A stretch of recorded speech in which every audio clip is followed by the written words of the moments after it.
नमस्कार दोस्तों, आपका अपने चैनल मनोज गुप्ता अकेडमी में आपका स्वागत है। दोस्तों, आज हम लोग कक्षा 9वीं के गणित भाग 2 में प्रश्न संग्रह 5.1 का बेसिक पार्ट करने वाले हैं।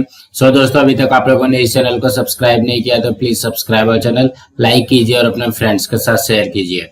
दोस्तों, बाकी विषय के भी प्रश्नोत्तर के वीडियो बनाकर के अपलोड किया गया है, उसका लिंक आपको डिस्क्रिप्शन बॉक्स में दिया गया है, आप लोग वहां पर जाकर के देख सकते हैं। तो आइए अब हम लोग चालू करते हैं प्रश्न संग्रह 5.1 का बेसिक पार्ट। ये है पाठ 5 चतुर्भुज। इसमें हम लोग क्या सीखने वाले हैं, देखोगे यहाँ पे लिखा हुआ है, आओ सीखे। क्या क्या सीखेंगे हम लोग यहाँ पे? समांतर चतुर्भुज की कसौटियां, सम चतुर्भुज, आयत, वर्ग, समलंब चतुर्भुज, त्रिभुज की दो भुजाओं के मध्य बिंदुओं का प्रमेय। इतना हम लोग यहाँ पे ये लेसन में, ये पाठ में सीखने वाले हैं। सबसे पहले यहाँ पे क्या दिया गया, थोड़ा याद करें। इसमें पहले क्या बोला गया है, चतुर्भुज ए बी सी डी के संदर्भ में निम्नलिखित जोड़ियां लिखिए। मतलब यहाँ पे हमको चतुर्भुज दिया गया ए बी सी डी, यहाँ पे हमको इसकी जोड़ियां बना करके लिखना है। तो यहाँ पे हम लोगों ने 8वीं में भी देखा है, 7वीं में देखा है। क्या बोला गया है, पहले संलग्न भुजाओं की जोड़ियां। संलग्न भुजाओं की जोड़ियां का मतलब क्या हो गया, ऐसी भुजा जो कि जुड़ी हुई रहे, एक साथ में जुड़ी रहे। जैसे यहाँ पे देखिए, ए बी के साथ में कौन सी भुजा जुड़ी हुई है, बी सी जुड़ी हुई है। बी सी के साथ में कौन सा है, सी डी है। सी डी के साथ में कौन सा है, डी ए है। डी ए के साथ में क्या है, ए बी है। मतलब सीक्वेंस से लिखोगे तो तुम्हारा कभी भी गलत नहीं होगा।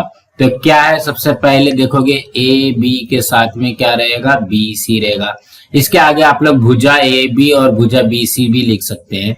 अब यहाँ पे बी सी के साथ में क्या है, सी डी है, तो यहाँ पे लिखेंगे बी सी के साथ में सी डी।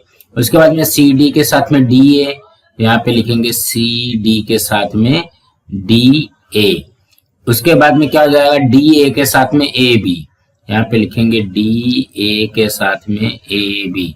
तो कहने का क्या मतलब है, संलग्न भुजाओं की जोड़ियां क्या आएगी, पहली जोड़ी आ जाएगी भुजा ए बी और भुजा बी सी, दूसरी जोड़ी आ जाएगी भुजा बी सी और भुजा सी डी, तीसरी जोड़ी आएगी भुजा सी डी और भुजा डी ए, और चौथी जोड़ी आएगी भुजा डी ए और भुजा ए बी। इसी तरीके से आएगा। अब हमको यहाँ पे क्या बोला गया, संलग्न कोणों की जोड़ियां, तो इसमें भी वैसे करेंगे। जिससे यहाँ पे देखोगे ये कोण ए है, कोण ए के साथ में कौन सा कोण है, कोण बी है। देखोगे कोण ए के साथ में कोण बी के साथ में कोण सी के साथ में कोण डी और कोण डी के साथ में कोण ए। फिर से वैसे लिखना पड़ेगा, लेकिन यहाँ पे कोण लिखना पड़ेगा। यहाँ पे देखोगे कोण ए के साथ में कोण बी, उसके बाद में कोण बी के साथ में क्या हो जाएगा, कोण सी हो जाएगा। देखोगे यहाँ पे बी के साथ में सी आ गया। अब ये सी है ना, तो सी के साथ में क्या आ जाएगा, कोण डी, यहाँ पे लिखेंगे कोण सी और कोण डी, ये एक जोड़ी आ गई। उसके बाद में लास्ट में देखोगे ये डी के साथ में क्या आ जाएगा, कोण ए आ जाएगा। यहाँ पे लिखेंगे कोण डी के साथ में कोण ए। कुछ इस तरीके से बनेगा। अब हमको क्या बोला गया, सम्मुख भुजाओं की जोड़ी है। सम्मुख भुजाओं का मतलब क्या हो गया, आमने सामने की भुजा की जोड़ी हो जाएगी। तो देखोगे ए बी के ठीक सामने क्या है, डी सी है। यहाँ पे पहले जोड़ी में क्या आ जाएगा, ए बी और यहाँ पे डी सी। ठीक है, ए बी के साथ में डी सी हो गया।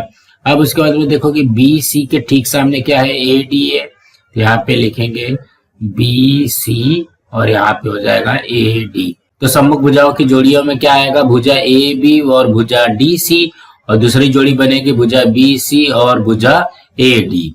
अब हमको क्या बोला गया, सम्मुख कोणों की जोड़ियां बोला गया। सम्मुख कोण का मतलब क्या होगा, देखोगे कोण बी के ठीक सामने कौन सा कोण है, डी है।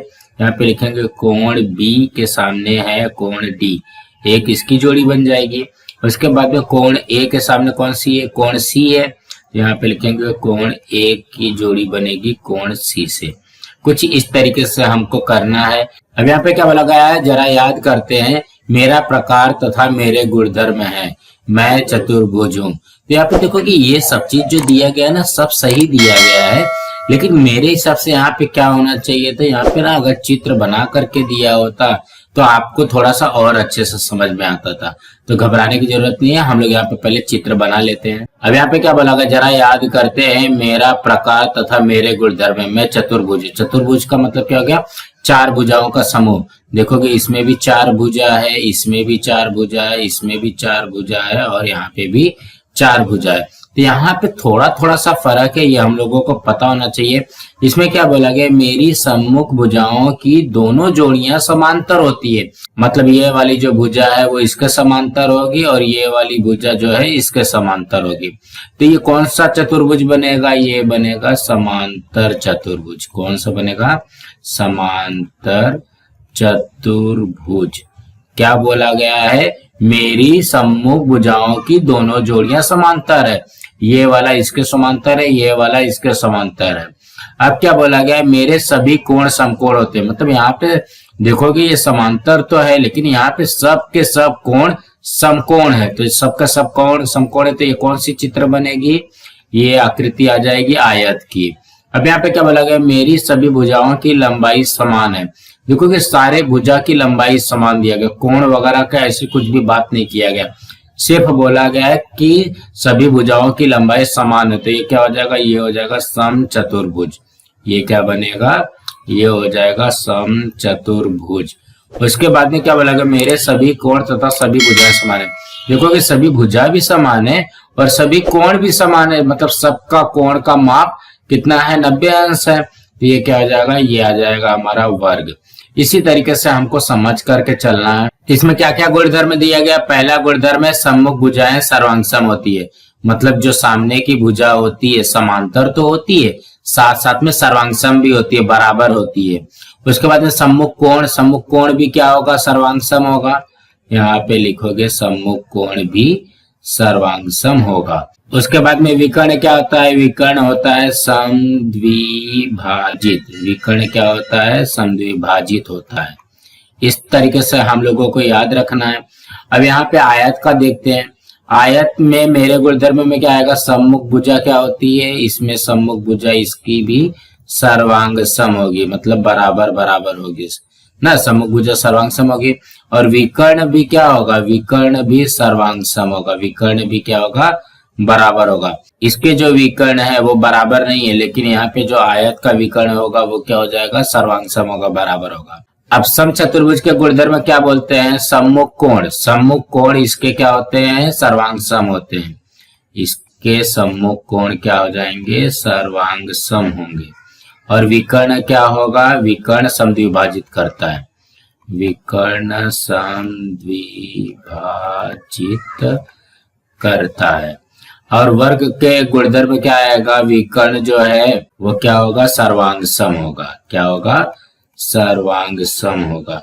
तो आप लोगों ने इसको थोड़ा सा ध्यान से अगर देखा होगा तो जो यहाँ पे हमने 4 बनाया है, तो यहाँ पे देखोगे ये आयत है, आयत के ये जो दोनों पॉइंट है, एक ये पॉइंट, ये दूसरी पॉइंट, ये दोनों पॉइंट को अगर ऐसा पकड़कर मैंने थोड़ा सा खींच दिया तो ये क्या हो जाएगा, समांतर चतुर्भुज हो जाएगा। अब यहाँ पे वर्ग है, वर्ग का भी ये दोनों पॉइंट है, उसको मैंने ऐसा पकड़ के थोड़ा सा खींच दिया तो ये क्या बन जाएगा, समचतुर्भुज बन जाएगा। तो कहने का क्या मतलब है, वर्ग और समचतुर्भुज में ज्यादा फर्क नहीं है और आयत और समांतर चतुर्भुज में ज्यादा फर्क नहीं। सिर्फ फर्क किस चीज का है, आप लोग ध्यान से देखोगे सम्मुख भुजाएं इसकी भी बराबर होती है, इसकी भी बराबर होती है। सम्मुख कोण इसकी भी बराबर होती है, इसकी भी बराबर होती है। सिर्फ विकर्ण का फर्क है, इसका विकर्ण समद्विभाजित करता है, इसका विकर्ण बराबर होता है, इसका भी विकर्ण समद्विभाजित करता है और इसका विकर्ण बराबर बराबर है, सर्वांग सम है। अब यहाँ पे क्या बोला गया है, मेरे सम्मुख भुजाओं की एक ही जोड़ी समांतर है। अब यहाँ पे देखोगे ये वाली जो भुजा रहेगी वही जोड़ी क्या हो जाएगी, इसकी समांतर होती है, बाकी नहीं होता है। तो ये क्या रहेगा हमारा, ये रहेगा समलंब चतुर्भुज। क्या है बोलेंगे इसको, समलंब चतुर्भुज। कुछ इस तरीके से आएगा ये। अब यहाँ पे क्या क्या दिया गया वो देखते हैं। चतुर्भुज के विभिन्न प्रकार तथा उनके गुणधर्म हमें पता है, अभी हमने जस्ट देखा। भुजा तथा कोण का माप नापना, उन्हें मोड़ना आदि कृतियों द्वारा वे आपने ज्ञात किया है। इन गुणधर्मों को तर्कों की सहायता से किस प्रकार सिद्ध कर सकते हैं, इस बात का अध्ययन करेंगे। मतलब यहाँ पे जो भी अभी हमने देखा उसको हम लोग तर्क वितर्क लगा करके उसको देखेंगे कि ये भाई ये सही है या गलत है। जिस गुणधर्मों को तर्कों की सहायता से सिद्ध करते हैं उसी गुणधर्म को हम लोग क्या कहते हैं, प्रमेय कहते हैं। ठीक है। अब यहाँ पे क्या बोला गया, आयत समचतुर्भुज तथा वर्ग विशिष्ट प्रकार के समांतर चतुर्भुज है। मतलब जो समांतर चतुर्भुज है, ऐसा नहीं है कि समांतर चतुर्भुज कुछ अलग है, समांतर चतुर्भुज से ही आयत समचतुर्भुज वर्ग ये सब बना हुआ है। यह इस पाठ का अध्ययन करने पर आप समझ सकते हैं, इसलिए पहले समांतर चतुर्भुज के अध्ययन से प्रारंभ करेंगे।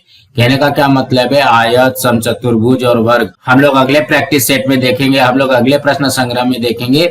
यहाँ पे हम लोग सबसे पहले क्या सीखेंगे, समांतर चतुर्भुज सीखेंगे। अब यहाँ पे देखोगे आओ जाने में क्या बोला गया है, समांतर चतुर्भुज होता क्या है। जिस चतुर्भुज के सम्मुख भुजाओं की दोनों जोड़ियां समांतर हो उसे समांतर चतुर्भुज कहते हैं। समांतर का मतलब क्या हो गया, रेलवे की पटरी की लाइन, मतलब कभी भी ये आगे जाने के बाद में कटेगी नहीं। प्रमेय सिद्ध करते समय तथा उदाहरण हल करते समय बार बार समांतर चतुर्भुज की आकृति खींचनी पड़ती है। अब हम देखेंगे कि आकृति कैसे खींचते हैं। यहाँ पे देखोगे, माना चतुर्भुज ए बी सी डी एक समांतर चतुर्भुज बनाना है या बताना है हमको। अब इसको कैसे बताएंगे, कैसे बनाएंगे, यहाँ पे विधि एक दिया गया, मतलब यहाँ पे दो विधि दिया गया है। दो विधि से समांतर चतुर्भुज किस तरीके से बनाएंगे हम लोग यहाँ पे देखते हैं। पहली विधि में क्या दिया गया, सर्वप्रथम किसी भी लंबाई के रेखाखंड ए बी तथा बी सी इस प्रकार खींचिए कि उनके मध्य किसी भी माप का कोण निर्मित हो। मतलब इसमें माप जरूरी नहीं है कि हाँ 30 डिग्री का बनना चाहिए, कि 40 डिग्री का बनना चाहिए, कि 50 डिग्री का बनना चाहिए, ऐसा कुछ नहीं है। सबसे पहले क्या करोगे, एक बीसी रेखा खींच लिया, उसके बाद में यहाँ पे ए बी रेखा खींच लिया, दोनों रेखा हमने यहाँ पे खींच लिया है। अब क्या बोलता है, अब रेख ए डी तथा रेख बी सी ये समांतर होने चाहिए, अतः बिंदु ए से बी सी के समांतर एक रेखा खींचिए। मतलब बिंदु ए से बी सी के समांतर, तो BC के समांतर इस तरीके से रेखा खींची जाएगी। ये आ गया यहाँ पे, ये यहाँ पे आ गया, ये एक रेखा खींच दिया। उसके बाद में बिंदु C से AB के समांतर रेखा खींच दो। AB के समांतर रेखा ऐसे खींच देंगे, जहां पे ये पॉइंट मिलेगा उसको हम लोग D लिख देंगे। देखेंगे वही दिया गया है। उसी तरह रेख AB समांतर रेख DC, मतलब AB के समांतर हम लोग रेख DC खींच देंगे। अर्थात बिंदु C से AB के समांतर रेखा खींचिए। दोनों रेखाएं परस्पर जिस बिंदु पर प्रतिच्छेदित करती है उसे D नाम दो। देखोगे हमने D नाम यहाँ पे दे दिया। इस प्रकार बनने वाला चतुर्भुज ABCD समांतर चतुर्भुज है। ये हमको यहाँ पे पहली विधि में दिया गया है। अब दूसरी विधि देखते हैं। तो यहाँ पे विधि नंबर 2 में क्या दिया गया है, सबसे पहले क्या करना है, किसी भी लंबाई वाली रेख AB तथा BC इस प्रकार खींचिए कि उसके मध्य किसी भी माप का कोण निर्मित हो। मतलब जैसा अभी हमने किया वैसे करना है। सबसे पहले क्या करना है, AB और यहाँ पे BC खींच लेना है। यहाँ तक AB और BC हमने यहाँ पे बना लिया है। अब क्या बोला गया, कंपास में BC के बराबर की दूरी लेकर तथा बिंदु A से बिंदु A को केंद्र मानकर चाप खींचिए। कंपास का मतलब क्या हो गया, गोला प्रकार। गोला प्रकार का बिंदु B पे रखो और यहाँ पे उसकी पेंसिल रख दो C पे। यहाँ पे ये जो माप है उसको बिंदु A पर रख करके कुछ इस तरीके से एक चाप खींच दो। अब क्या बोला गया, कंपास AB के समान माप लेकर बिंदु C को केंद्र मानकर चाप खींचिए। अब क्या करना है, बिंदु B से बिंदु A का मान लेना है और C पे रख करके कुछ इस तरीके से चाप खींच देना है। अभी जो यहाँ पे ये जो बिंदु कटेगी उसी को हम लोग यहाँ पे क्या करेंगे, जोड़ देंगे। देखो यहाँ पे A से D को जोड़ दिया और C को D से जोड़ दिया। चापों के प्रतिच्छेदन बिंदु को D नाम दीजिए और रेख AD तथा रेख CD मिलाइए। इस तरह बना चतुर्भुज ABCD समांतर चतुर्भुज है। कुछ इस तरीके से हमको बनाना रहता है। अब यहाँ पे क्या बोला गया, दूसरी विधि से बनाए गए चतुर्भुज में हमने सम्मुख भुजाओं को समान लेकर रचना की है। इसकी सम्मुख भुजाएं समांतर क्यों होती है यह प्रमेय सिद्ध करने पर समझ में आएगा। मतलब जब हम लोग प्रमेय करेंगे तो हमको क्या पता चलेगा कि इसकी सम्मुख भुजाएं समांतर क्यों होती है। तो कृति 1 में दिया गया है, संलग्न भुजाओं और कोणों के भिन्न भिन्न माप लेकर के 5 विभिन्न समांतर चतुर्भुज बनाइए। जैसा हमने यहाँ पे बनाया ना, जैसे मान लो ये मैंने 5 सेंटीमीटर लिया, फिर आप लोग 6 सेंटीमीटर ले लो, 7 सेंटीमीटर ले लो, 3 सेंटीमीटर ले लो, कुछ भी ले लो। और यहाँ पे ये कोण का भी माप आप लोग कुछ भी लेकर के आपको सिर्फ 5 बना लेना है। और क्या बोला गया, समांतर चतुर्भुज का प्रमेय सिद्ध करने के लिए सर्वांग सम त्रिभुजों का उपयोग होता है। उसे किस प्रकार करना है यह समझने के लिए निम्नलिखित कृति कीजिए। तो कहने का क्या मतलब है, अगर हमको समांतर चतुर्भुज का प्रमेय सिद्ध करना है तो हमको क्या करना पड़ेगा, सर्वांगसम त्रिभुजों का उपयोग करना पड़ेगा। अब यहाँ पे देखोगे कृति 2 में क्या दिया गया है। सबसे पहले दिया गया एक मोटे कागज पर समांतर चतुर्भुज ABCD बनाइए, इसका विकर्ण AC खींचे, आकृति में दर्शाया अनुसार चतुर्भुज के शीर्ष बिंदुओं के नाम चतुर्भुज के अंदर भी लिखिए। तो यहाँ पे हम लोगों को क्या करना है, सबसे पहले एक समांतर चतुर्भुज बना लेते हैं ABCD। उसके बाद में A पॉइंट को लेकर के यहाँ पे C पॉइंट को लेकर के ये AC विकर्ण खींच लेते हैं। जब यहाँ पे हम लोग विकर्ण AC खींचेंगे तो इसको हमको अंदर भी नाम लिखना है A और यहाँ पे CC।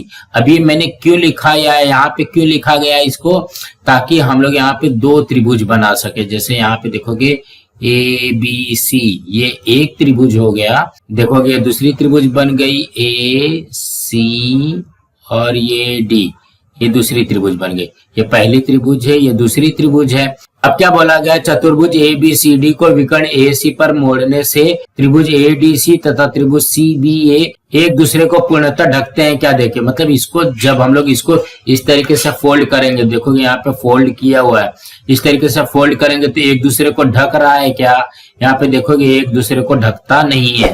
अब क्या बोला गया, चतुर्भुज ABCD को विकर्ण AC पर काट करके त्रिभुज ADC और त्रिभुज CBA अलग कीजिए। मतलब यहाँ से ये वाला जो लाइन है AC है, इसको कैंची की मदद से इस तरीके से काट लेना है। काटने के बाद में अलग अलग कर दो। त्रिभुज CBA को घुमा कर देखिए कि वे त्रिभुज ADC को पूर्णतः ढकते हैं क्या, देखें। तो यहाँ पे देखोगे इस तरीके से जब कट करने के बाद में ये वाला जो त्रिभुज है वो पहले वाले त्रिभुज को यहाँ पे ढक ले रहा है।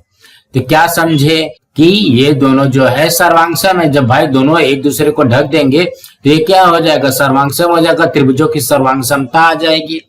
यहाँ पे त्रिभुज CBA की कौन सी भुजाएं त्रिभुज ADC की कौन सी भुजाओं को पूर्णतः ढकती है। देखोगे ये पूरा का पूरा ढक गया ना, यहाँ पे भुजा पूछा गया है। यहाँ पे ध्यान से देखोगे BC जो है AD को ढक ले रहा है, AB जो है CD को ढक ले रहा है, इस तरीके से ढकेगा। त्रिभुज CBA का कौन सा कोण यह त्रिभुज ADC के कौन से कोण को पूर्णतः ढकता है। देखोगे यहाँ पे कोण B जो है कोण D को पूरी तरीके से ढक ले रहा है। देखोगे यहाँ पे लिखा है भुजा DC या भुजा AB को और भुजा AD या भुजा CB को पूर्णतः ढकती है। यहाँ पे देखोगे BC जो है AD को ढक रही है, AB जो है CD को ढक रहा है। उसी प्रकार कोण B या कोण D से मिलता है, मतलब यहाँ पे कोण B जो है ये कोण D को पूरी तरीके से ढक ले रहा है या मिलता है। अर्थात ऐसा दिखता है कि समांतर चतुर्भुज की सम्मुख भुजाएं तथा सम्मुख कोण सर्वांगसम होते हैं। समांतर चतुर्भुज के इसी गुणधर्म को अब हम सिद्ध करेंगे। अब देखो कि सबसे पहले प्रमेय में दे दिया गया है, प्रमेय 1 में समांतर चतुर्भुज की सम्मुख भुजाएं तथा सम्मुख कोण सर्वांगसम होते हैं। हमको यहाँ पे क्या क्या सिद्ध करना है, सम्मुख भुजा और सम्मुख कोण सर्वांगसम होते हैं। तो क्या क्या करना है, देखोगे कोण D जो है वो कोण B के सर्वांगसम होगा। यहाँ पे देखोगे सम्मुख कोण है, उसके बाद में सम्मुख भुजा पकड़ देखोगे AD जो है BC के सर्वांगसम बताना है और AB जो है वो CD के सर्वांगसम बताना है। इस तरीके से हमको बताना है। तो यहाँ पे ध्यान से देखो कि दत्त में क्या बोला गया है, चतुर्भुज ABCD समांतर चतुर्भुज है, अर्थात AB, ध्यान से देखोगे AB जो है वो CD के समांतर है और भुजा AD जो है वो BC के समांतर, मतलब सर्वांगसम नहीं दिया गया है। सर्वांगसम अलग चीज होती है, समांतर अलग चीज होती है। समांतर का मतलब क्या हो गया, रेलवे की लाइन की पटरी, मतलब जो आगे जाकर के कटती नहीं है। सर्वांगसम का मीनिंग क्या हो जाएगा, वो बराबर बराबर आना चाहिए। और हमको यहाँ पे सिद्ध क्या करना है, देखो यही चीज सिद्ध करना है। साध्य क्या करना है, AD जो है सर्वांगसम है रेख BC के और रेख DC सर्वांगसम है रेख AB के। और यहाँ पे कोण कौन कौन सा है, कोण ADC सर्वांगसम है कोण CBA तथा कोण DAB सर्वांगसम है कोण BCD, मतलब ये वाला कोण भी इसके सर्वांगसम है। इस तरीके से हमको यहाँ पे पहले सिद्ध कर लेना है। यहाँ पे सबसे पहले हम लोग क्या करते हैं, रचना करते हैं। रचना में क्या बोला गया, कर्ण AC खींचे। सबसे पहले हम लोगों ने क्या खींचा, कर्ण AC खींच दिया। अब इसके उत्पत्ति में ध्यान से देखोगे रेख DC समांतर है रेख AB के, DC ये वाला है समांतर है रेख AB के, AB और यहाँ पे DC ये समांतर है और विकर्ण AC तिर्यक रेखा है, विकर्ण AC तिर्यक रेखा है। तो आप लोग अगर इसको ध्यान से देखते हैं, देखोगे यहाँ पे क्या बन रहा है, जेड बन रहा है, मतलब ये एकांतर कोण हो जाएगा ना। तो एकांतर कोण में क्या हो जाएगा, ये वाला जो है, ये वाला कोण इसके बराबर हो जाएगा और ये वाला कोण जो होगा वो इसके बराबर हो जाएगा एकांतर कोण में। तो ये होता है भाई, जेड बन गया तो जेड के अंदर और जेड के बाहर बाह्य एकांतर कोण और अंत एकांतर कोण दोनों बराबर होते। तो यहाँ पे देखोगे DCA जो है वो BAC के बराबर हो जाएगा यहाँ पे, इसीलिए त्रिभुज DCA सर्वांगसम BAC ये क्या हो जाएगा, एकांतर कोण हो जाएगा। और यहाँ पे DAC मतलब यहाँ पे देखोगे ये वाला कोण जो है वो किसके बराबर हो जाएगा, BCA के बराबर हो जाएगा। यहाँ पे BCA के बराबर ये भी दे दिया गया एकांतर कोण। ये जो दोनों एकांतर कोण है, अब हमको इसकी जरूरत पड़ेगी। अब हम लोग यहाँ पे सिद्ध करते हैं, त्रिभुजों की सर्वांग समता को सिद्ध करते हैं। यहाँ पे लिखोगे त्रिभुज ADC तथा त्रिभुज CBA में ये जो हम लोगों ने कथन 1 और 2 से प्राप्त किया एकांतर कोण यहाँ पे आ जाएगा। और यहाँ पे ध्यान से देखोगे ACAC ये क्या है, सामान्य भुजा है।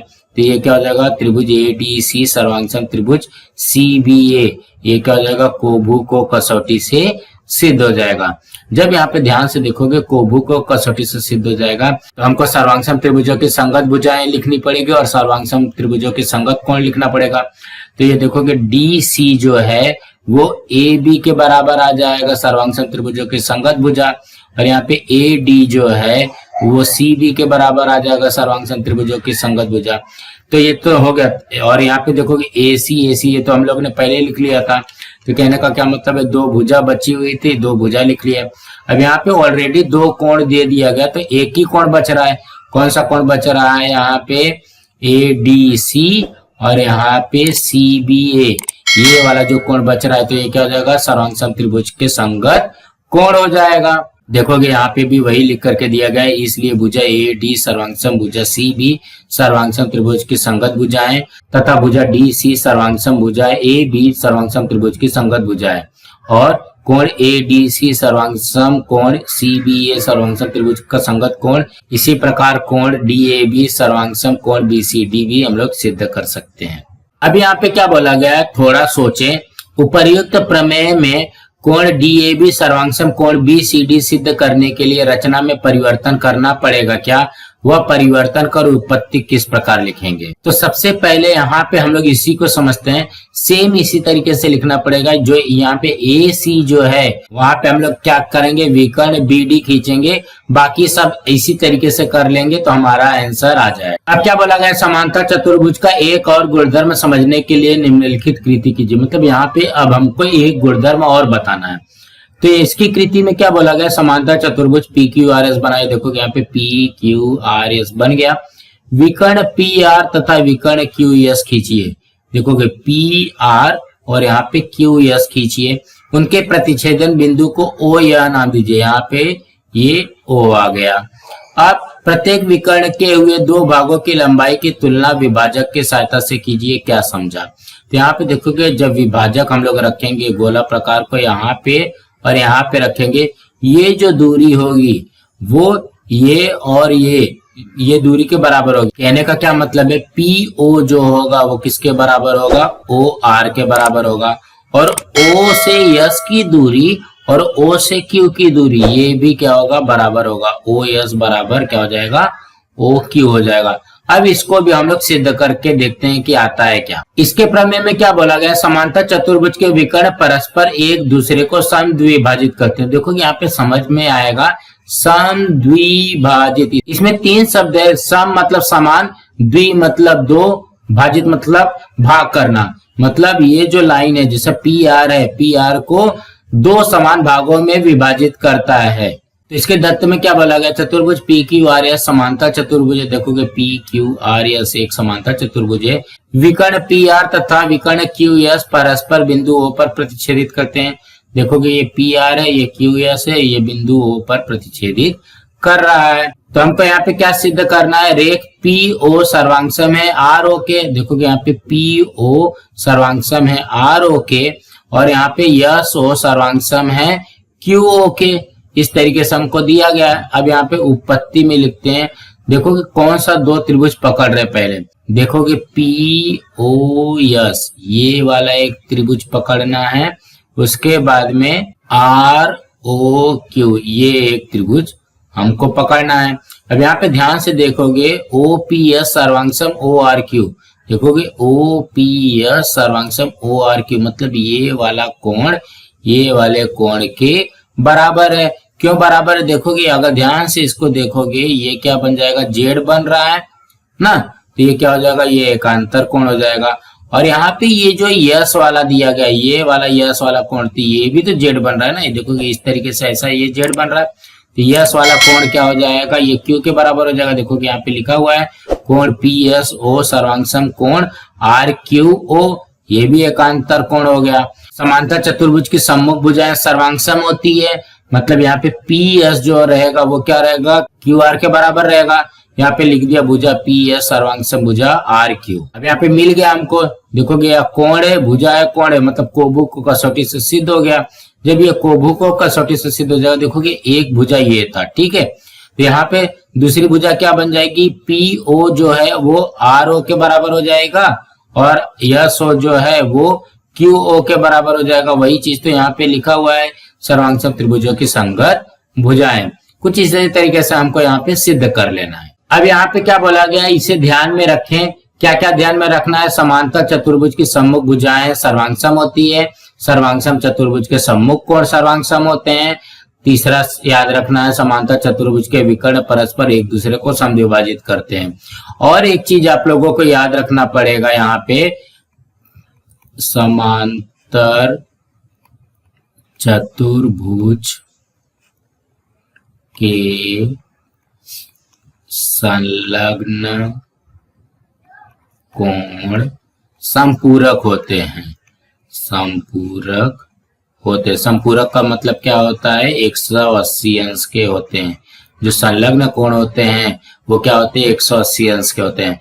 तो कहने का क्या मतलब है, ये जो है एक एक्स्ट्रा है, आप लोग यहाँ पे ये 4 लाइनें, ये 4 प्रमेय आप लोग याद कर लेंगे ना, तो आप लोगों को 5.1 करने में थोड़ी सी आसानी हो जाएगी। क्या क्या याद करना है, समांतर चतुर्भुज के सम्मुख भुजाएं सर्वांगसम होती है, समांतर चतुर्भुज के सम्मुख कोण सर्वांगसम होते हैं, समांतर चतुर्भुज के विकर्ण परस्पर समद्विभाजित करता है और समांतर चतुर्भुज के संलग्न कोण संपूरक होते हैं। इतना आप लोगों को याद रखना है। अब यहाँ पे उदाहरण से समझते हैं कि उदाहरण में दिया क्या गया है। यहाँ पे देखोगे हल किए गए उदाहरण में, उदाहरण 1 में दिया गया है चतुर्भुज PQRS एक समांतर चतुर्भुज। देखोगे यहाँ पे एक समांतर चतुर्भुज दिया गया, PQ जो है 3.5 दिया गया, PS 5.3 दिया गया और कोण Q 50 अंश दिया गया है। तो PQRS की अन्य भुजाओं तथा कोणों के माप ज्ञात कीजिए। तो यहाँ पे हम लोग समझते हैं, पहले देखोगे ये PS है, PS के ठीक सामने वाली भुजा क्या है, QR है, सम्मुख भुजा सर्वांगसम होती है, तो ये भी कितना आ जाएगा, 5.3 आ जाएगा। उसके बाद में यहाँ पे PQ 3.5 है, तो ये यहाँ पे आएगा, ये भी इसकी सम्मुख भुजा है, सम्मुख भुजा सर्वांगसम होती है, तो 3.5 ये भी आ जाएगा। उसके बाद में ये कोण Q 50 अंश दिया गया है, तो यहाँ पे ये वाला कोण भी कितना आ जाएगा, ये 50 अंश आ जाएगा। तो यहाँ पे देखते हैं ये जो कोण P है, ये कोण Q का क्या है, संलग्न कोण है। अभी हमने देखा कि समांतर चतुर्भुज के संलग्न कोण संपूरक होते हैं, मतलब ये दोनों का टोटल कितना हो जाएगा, 180 अंश हो जाएगा। ये दोनों का टोटल, कोण P और कोण Q का टोटल कितना होगा, 180 अंश होगा। तो कहने का क्या मतलब है, आपको इसी तरीके से एक एक जो यहाँ पे हमने 4 नियम देखे थे उसको रख करके हम लोगों को कर लेना है। देखोगे इसी तरीके से हल किया गया है। सबसे पहले क्या लिखा गया है इसके हल में, चतुर्भुज PQRS समांतर चतुर्भुज है। देखोगे PQRS, तो यहाँ पे कोण P है और यहाँ पे कोण Q है, तो कोण Q धन कोण P बराबर 180 अंश। इसने अंतः कोण लगाया है, हम लोग यहाँ पे संलग्न कोण संपूरक भी लगा सकते हैं। दोनों का टोटल कितना होता है, 180 अंश होता है। इसी तरीके से होता है, यहाँ पे देखो कोण Q दिया गया 50 अंश धन कोण P बराबर 180 अंश। अब ये देखोगे धन 50 हो रहा है, इस जाएगा तो -50 हो जाएगा, तो कोण P का मान आ गया 130 अंश आ गया ना, इसी तरीके से आएगा। तो अब यहाँ पे देखते हैं समांतर चतुर्भुज के सम्मुख कोण। देखोगे कोण Q के सम्मुख कोण क्या है, यस है, तो यस कितना आ जाएगा, 50 आ जाएगा। तो यहाँ पे देखोगे कोण Q बराबर कोण यस, तो कोण यस का मान आ गया 50। अब यहाँ पे कोण P कितना आया था, ये आया था 130। तो कोण P जो है और कोण R जो है ये भी 130 अंश आएगा। देखोगे कोण P बराबर होता है कोण R, तो कोण R बराबर हो जाएगा 130 अंश। अब यहाँ पे देखोगे PS है 5.3, तो QR भी कितना हो जाएगा 5.3। देखोगे PS बराबर QR, तो QR भी हो गया 5.3 और PQ है 3.5, तो SR कितना हो जाएगा, ये भी हो जाएगा 3.5। तो ये किस लिए आएगा, समांतर चतुर्भुज की समभुजा है। तो कहने का क्या मतलब है, यहाँ पे अंतःकोण वाला लगा है, समांतर चतुर्भुज के सम्मुख भुजा सर्वांग सम होती है, समांतर चतुर्भुज के सम्मुख कोण सर्वांग सम होते हैं।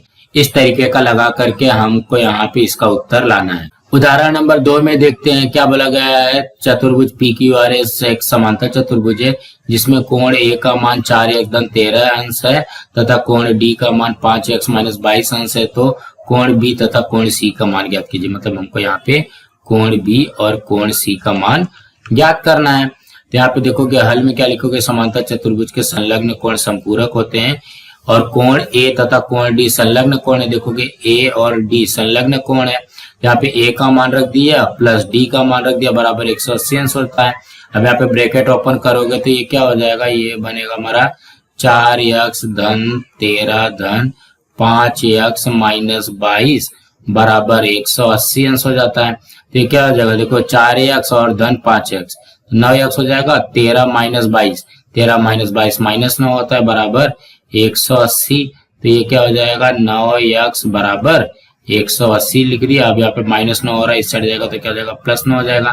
तो 180 में 9 जोड़ा तो 189 और यहाँ पे 9x हो गया। अब यहाँ पे क्या हो रहा है, 9 से गुणा हो रहा है तो यहाँ पे क्या हो जाएगा 189 बटे में 9, ये कट कर दो, 9 दूनी 18 9 एकम 9, मतलब x का मान आ गया 21। अब यहाँ पे देखोगे कोण A का मान क्या हो जाएगा, कोण A का मान है 4x धन 13। तो ये क्या हो जाएगा, यहाँ पे लिखेंगे 4x धन 13, ये हो जाएगा 4 गुणे x का मान है 21 धन 13, ये हो जाएगा 21 चौक 84 धन 13 बराबर 97 अंश आएगा। देखोगे यही यहाँ पे भी लिखा हुआ है, हल किया हुआ है। और कोण C भी हो जाएगा 97 अंश। कोण C 97 क्यों होगा, देखोगे कोण A के ये सम्मुख कोण है, सम्मुख कोण सर्वांग सम होता है। उसी तरीके से कोण D का भी निकालेंगे, 5 गुणे x मतलब 5 गुणे 21 माइनस 22, 5 गुणे 21 कितना होता है 105 माइनस 22, 105 में से 22 गया तो ये कितना हो जाएगा 83। तो कोण B का भी मान आ जाएगा 83। D का जब 83 आया तो B का भी 83 आएगा, सम्मुख कोण सर्वांग सम होते हैं। तो दोस्तों इसी तरीके से समझना था। दोस्तों आज हमारा यहाँ पे प्रश्न संग्रह 5.1 का बेसिक पार्ट कंप्लीट हुआ। दोस्तों आप लोगों को ये वीडियो कैसा लगा आप लोग कमेंट बॉक्स में जरूर लिख करके बताइए और इस वीडियो को ज्यादा से ज्यादा लाइक कीजिए, अपने फ्रेंड्स के साथ शेयर कीजिए ताकि उनको भी प्रश्न संग्रह 5.1 मिल सके और इस चैनल को सब्सक्राइब कीजिए। नमस्कार दोस्तों।